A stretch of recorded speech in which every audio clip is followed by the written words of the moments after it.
ವಸತಿ ಇಲಾಖೆಗೆ ಮಾನ್ಯ ಮುಖ್ಯಮಂತ್ರಿಗಳು ಪ್ರಪೋಸಲ್ ಕೊಡ್ತಾ ಇದ್ದೀನಿ. Review meeting, budget review meeting 5ನೇ ತಾರೀಕು ಕರೆದವ್ರೆ. ಈಗ ಏನಾಗಿದೆ, ನಾವು ಟೋಟಲ್ ಆನ್ಗೋಯಿಂಗ್ ವರ್ಕ್ ನಮ್ಮ ULBದಲ್ಲಿ ಬಸವ ಮತ್ತು ಅಂಬೇಡ್ಕರ್ದು ಆನ್ಗೋಯಿಂಗು 9 ಲಕ್ಷ ಆನ್ಗೋಯಿಂಗ್ ವರ್ಕ್ ನಡೀತಾ ಇದೆ.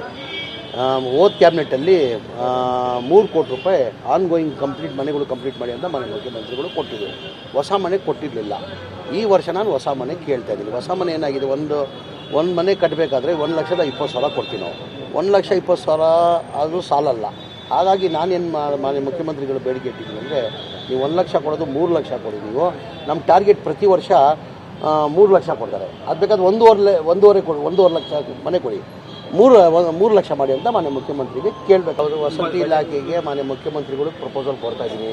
Review meeting, budget review meeting 5ನೇ ತಾರೀಕು ಕರೆದವ್ರೆ. ಈಗ ಏನಾಗಿದೆ, ನಾವು ಟೋಟಲ್ ಆನ್ಗೋಯಿಂಗ್ ವರ್ಕ್ ನಮ್ಮ ULBದಲ್ಲಿ ಬಸವ ಮತ್ತು ಅಂಬೇಡ್ಕರ್ದು ಆನ್ಗೋಯಿಂಗು 9 ಲಕ್ಷ ಆನ್ಗೋಯಿಂಗ್ ವರ್ಕ್ ನಡೀತಾ ಇದೆ. ಹೋದ ಕ್ಯಾಬಿನೆಟಲ್ಲಿ 3 ಕೋಟಿ ರೂಪಾಯಿ ಆನ್ಗೋಯಿಂಗ್ ಮನೆಗಳು ಕಂಪ್ಲೀಟ್ ಮಾಡಿ ಅಂತ ಮಾನ್ಯ ಮುಖ್ಯಮಂತ್ರಿಗಳು ಕೊಟ್ಟಿದ್ದರು. ಹೊಸ ಮನೆ ಕೊಟ್ಟಿರಲಿಲ್ಲ. ಈ ವರ್ಷ ನಾನು ಹೊಸ ಮನೆ ಕೇಳ್ತಾ ಇದ್ದೀನಿ. ಹೊಸ ಮನೆ ಏನಾಗಿದೆ, ಒಂದು ಮನೆ ಕಟ್ಟಬೇಕಾದ್ರೆ 1,20,000 ಕೊಡ್ತೀವಿ ನಾವು. 1,20,000 ಅದು ಸಾಲಲ್ಲ. ಹಾಗಾಗಿ ನಾನೇನು ಮಾನ್ಯ ಮುಖ್ಯಮಂತ್ರಿಗಳು ಬೇಡಿಕೆ ಇಟ್ಟಿದ್ದೀನಿ ಅಂದರೆ, ನೀವು 1 ಲಕ್ಷ ಕೊಡೋದು 3 ಲಕ್ಷ ಕೊಡಿ. ನೀವು ನಮ್ಮ ಟಾರ್ಗೆಟ್ ಪ್ರತಿ ವರ್ಷ 3 ಲಕ್ಷ ಕೊಡ್ತಾರೆ. ಅದು ಬೇಕಾದ್ರೆ ಒಂದೂವರೆ ಲಕ್ಷ ಮನೆ ಕೊಡಿ, 3 ಲಕ್ಷ ಮಾಡಿ ಅಂತ ಮಾನ್ಯ ಮುಖ್ಯಮಂತ್ರಿಗೆ ಕೇಳಬೇಕು.